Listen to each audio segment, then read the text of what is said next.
My name is Chris Beeman. I'm a captain in the Major Crimes Division of the Pasco Sheriff's Office here. We are working, as you all know, a missing child, Janori Romero. The investigation is still very active. We have no clear indication that he has necessarily been abducted, but we're considering all angles and aspects at this point, as we should do for any investigation. We have neighborhood canvasses underway and have been ongoing throughout the night, and we're checking any and all leads that we have that come in with regard to any possible locations to where he's at. We recently had a lead or a citizen call in, and it turned out unfortunately to be a false alarm. So we have an active investigation into Mr. Romero's disappearance. He's 11 years old, and his family is new to the area, and so we're trying to determine exactly where he's at, but it's still active in an ongoing investigation. Has he run away before? There's no significant number of reports. The family's telling us potentially that there's one other incident that he was gone for some hours, but nothing this long at this point. Is there any evidence, without getting specific, of a crime being committed at this point? Of the whole house has tape up around it? Correct. No evidence. Correct. No evidence of a crime. Although, as investigations should do, we always have to keep our minds open to the possibility. But right now, there's no direct evidence that there's been a crime. His mom gave him $1 to go to the store. Anything else that you can tell us that we don't already know at this point, sir?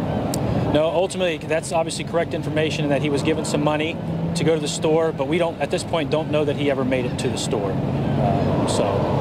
At this point, do you search? Give us an idea of the investigation itself. You go door to door, business to business. Do you talk to sex offenders, sexual predators in the area? Step by step, what happens now? Yes, all those. So an investigation is typically going to include those things. Again, out of an abundance of caution, we're going to check for any videos.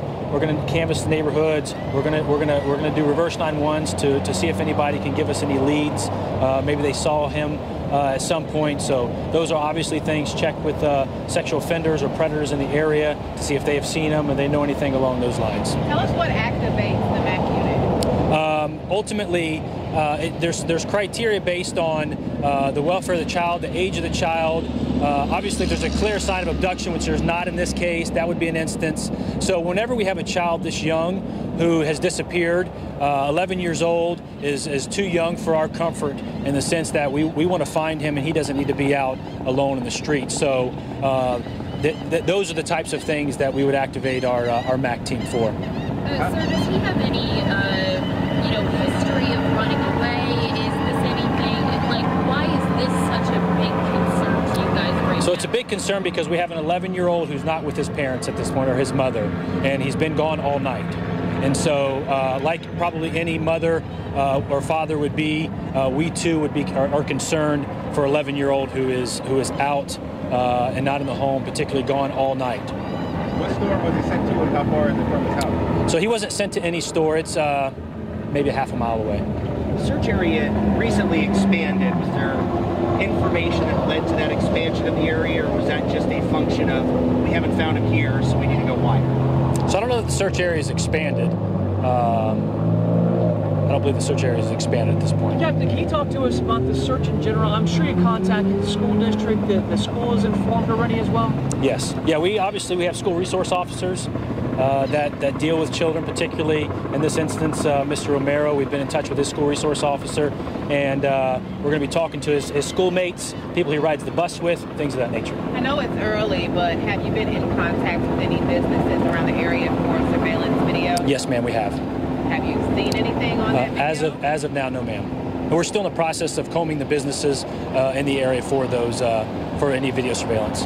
Under the circumstances, his parents, what are they? Go ahead. I'm sorry. Let me interrupt. Sorry. What do you want the public to know? What do they need to do right now to help you with this search? I think they need to look at the photo for Mr. Romero and keep their eyes peeled for anybody, any child that they see that looks like that, particularly in the area. But at this point, it could be beyond a couple miles from this area for all we know. So we want people to look at the photo and call if they have any information. As I mentioned a few minutes ago, we had a citizen who called. Unfortunately, we believe it's not Mr. Romero. So, but we need them to call. with any information. Does he have a history of running away from home? Like, is this a very unusual situation for this little boy? Again, I wouldn't say it's unusual, although there's not a lot of documented instances. The family's indicated that there has been other instances. How long have the family lived here? They've been up here for about 2 months. Ready?